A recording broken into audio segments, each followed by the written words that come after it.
আমি প্রণমিতা জীবন স্মৃতি চ্যানেলে সকলকে স্বাগত জানাই। কেমন আছো তোমরা সবাই? আশা করি সকলে ভালো আছো, সুস্থ আছো। আজকে সোমবার, তাই বাবা ভোলেনাথের স্নান ও গোপাল স্নান দিয়ে আজকের ব্লগ। থাম্বনেলটা দেখে বুঝতে পেরেছো এটা আমার প্রথম ব্লগ। আমার বাড়িতে যেভাবে ঠাকুর রাখি, যেভাবে পুজো করি, তারই কিছু অংশ তোমাদের সাথে শেয়ার করব। আমার বাড়ি যেহেতু গ্রামের দিকে, তার জন্য বাড়িতে ফুলের গাছ ও ফলের গাছ সবই রয়েছে।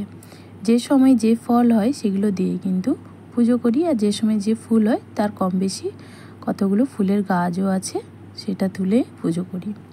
এটা সাদা জবার গাছ, ছোট্ট একটা গাছ, কিন্তু তাতে বেশ অনেকটাই ফুল হয়। এটা তো আকন্দ ফুলের গাছ, তোমরা সকলেই জানো। চলো ফুলগুলো আবার দেখতেই পাচ্ছ, হালকা হালকা বৃষ্টিও পড়ছে। ফুল তুলতে তুলতে প্রায় ভিজেই যাচ্ছি। আমি একটু বাইরেও যাব, যার জন্য কিন্তু ভালো শাড়ি পরে ভেবেছিলাম ফুলটা তুলে কিছু খেয়েই বেরাবো ভাবছিলাম, কিন্তু মনে হচ্ছে না যাওয়া হবে বলে। যা ফুল হয় সেটা দিয়ে কিন্তু খুব ভালোভাবে পুজো করতে পারি। আমার ফুল তোলা কিন্তু প্রায় শেষ হয়ে গেছে, এবার কিন্তু ফল গাছের দিকে যাব। চলো।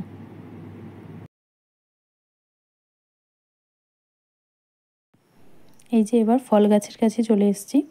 ফল বলতে এখন যেহেতু বৃষ্টির সময়, সেই জন্য এখন কিন্তু বাড়িতে পেয়ারা হয়েছে। আমাদের বাড়িতে অনেক রকমই ফলের গাছ রয়েছে, যে সময় যেটা হয়। এখন এটা কিন্তু নতুন পেয়ারা গাছ বলতে গেলে, একদমই এটা প্রথমবারই না, আগের বারে হয়েছিল, 2-1টা হয়েছিল, এবারে কিন্তু অনেক ফল এসছে। পেয়ারাগুলো তুলে এবার ছাদে চলে এসেছি, যেখানে আমাদের ঠাকুর থাকে। শেষে আবার কয়েকটা ফুল তুলেছিলাম, সেটা হাতের মধ্যে ছিল, সেটা রাখা হয়েছিল না, এই জন্য আবার কয়েকটা শেষের ফুলগুলো ঝুড়িতে রেখে দিলাম। এবার আমি গোপালকে স্নান করিয়ে দেব।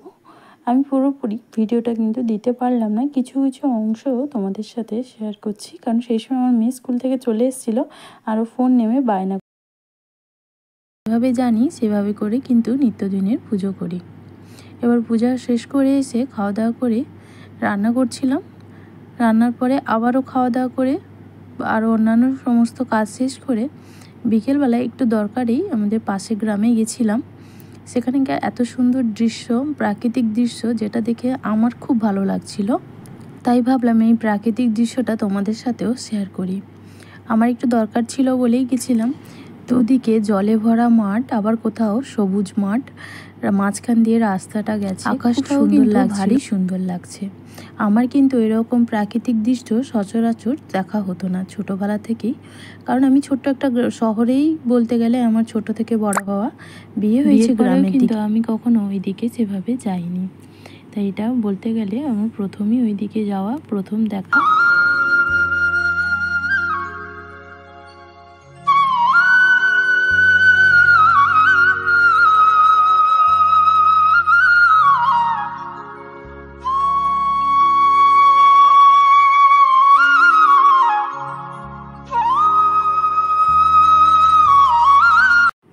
আর তোমাদের দাদাভাই আমাকে নিয়ে গেছিলো, সে কিন্তু বাইক চালাচ্ছিল আর আমি ভিডিওটা করছিলাম।